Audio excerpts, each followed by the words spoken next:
Secara resmi untuk Pileg 2024 yang akan datang dari calon provinsi dari PAN. Maka nanti Kakak Don tanya usulan penjabat bupati dari DPRD, pihak DPR. Ini kan bukan ranahnya kami ya toh. Kalau ranahnya kami itu paling tidak Kakak Don tanya saya bisa omong. Antara asisten satu bisa omong atau Ibu Del bisa omong mewakili saya. Cuma karena ini ranahnya DPR, kira-kira siapa-siapa yang diusul.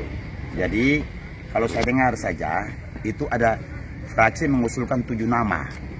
Tapi sampai dengan tanggal 5 Oktober batas akhir pemasukan dokumen untuk para calon bupati itu hanya 3 saja yang masuk. Nah 3 nama itu pun juga saya tidak tahu.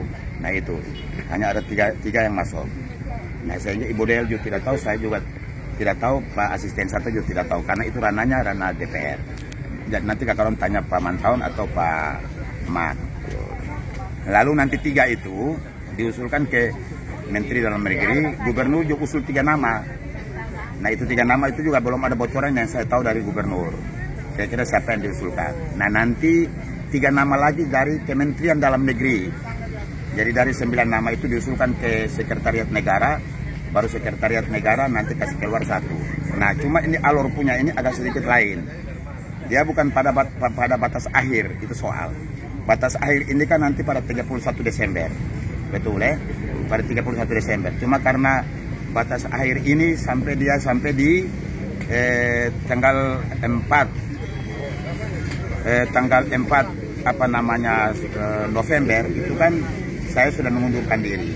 Jadi apakah dia langsung turun itu PLH atau PLH yang mengantarai tanggal 5 sampai dengan 31 Desember itu, atau nanti langsung 1 kali itu penjabat yang dari tanggal 5 itu sampai dengan tanggal 5 November di tahun 2024. Ini yang kita belum tahu. Nah jadi agak sedikit riskan memang alur punya ini. Ya harusnya kalau Pak Wakil Bupati beliau hidup, berarti beliau yang akan bawa sampai dengan 31 Desember. Baru penjabatnya harus dilantik di tanggal 1 Desember 2024. Cuma karena ini tidak. Nah jadi ini ada 2 kemungkinan. Apakah langsung penjabat atau dia PLH.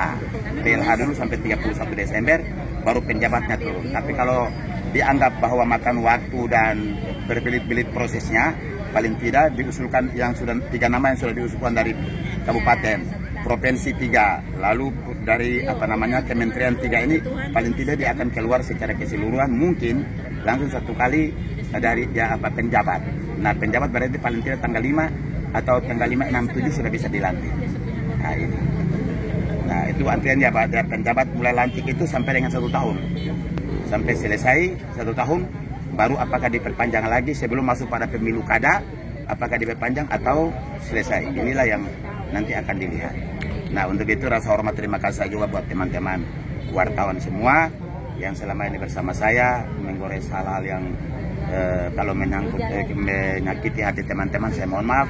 Tetapi kerjasama selama ini kita lakukan hanya karena untuk kepentingan daerah. Saya pikir ini saja. Terima kasih.